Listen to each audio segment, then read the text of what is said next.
round 4 to go. How are we doing? We doing all right? Yeah! All right, so our third act tonight is a freshman, but he doesn't act like a freshman at all. He is absolutely hysterical, and I'm not just saying that. I'm telling you guys, he's got a great routine. It's his first time performing stand-up, but I'm telling you, he acts like a veteran. He was on the freshman football team and is currently on the wrestling team. Give it up for Austin Sharfstein.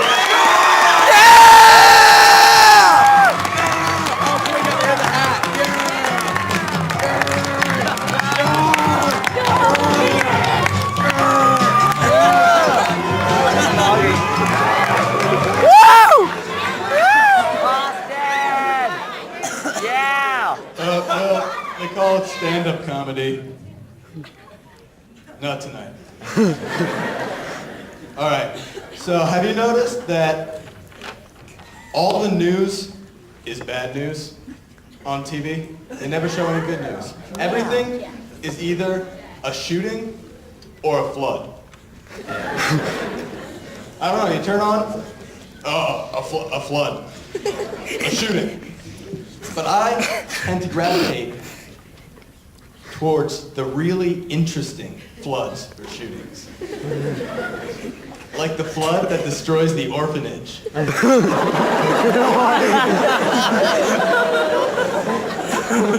Or the shooting that was some freak accident. A hunter shoots a tree and it ricochets, hits 8 people. That the bullet, after passing through the 8th person, hits a passing propane truck. Destroys the electric factory. The town is thrown into chaos. Those are the best kind of stories. Well, the news is so interesting. I've been saving this particular newspaper for a few weeks because there's this great story in it about 2 inmates of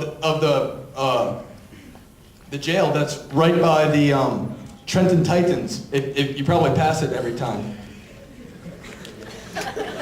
Inmates chip away jail's walls and leap from roof to freedom. These 2 guys, they were sharing a cell. They chipped away one of those little tiny blocks, squeezed through it, climbed up to the top of the jail, jumped 16 feet over a wall that was covered in barbed wire. There were 2 guys, Otis Blunt, a 6'5", 250-pound murderer. Jose Espinoza, a 145, 5'3", murderer.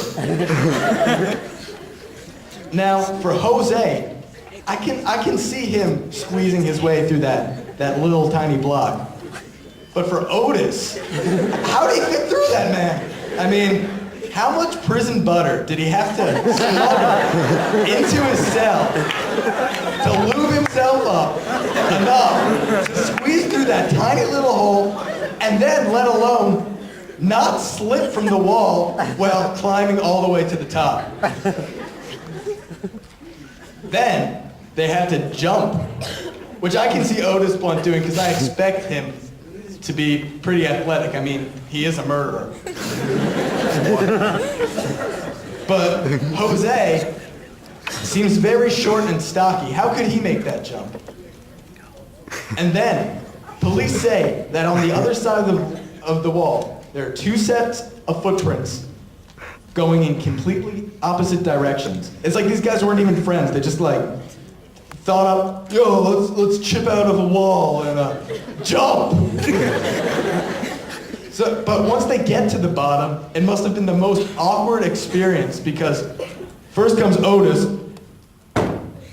then comes Jose, and Otis is like, see you around? And then Jose is like, bye. I hope you have good luck with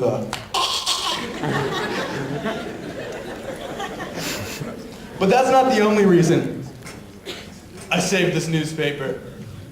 There's also a lot of shootings in it.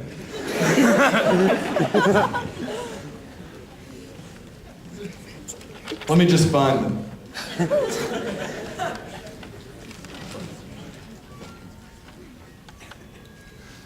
All right, this one doesn't sound like it would be a shooting, but it is. Northeast, a storm of inconvenience. Some regular guy shoveling his driveway. Some guys mistaked him for a gang member, shot him.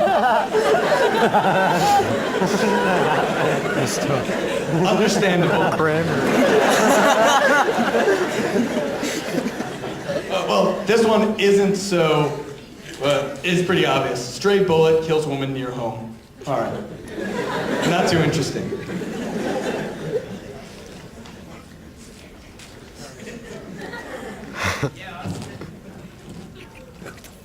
All right, this one, it's also in the name, but I like it a little better.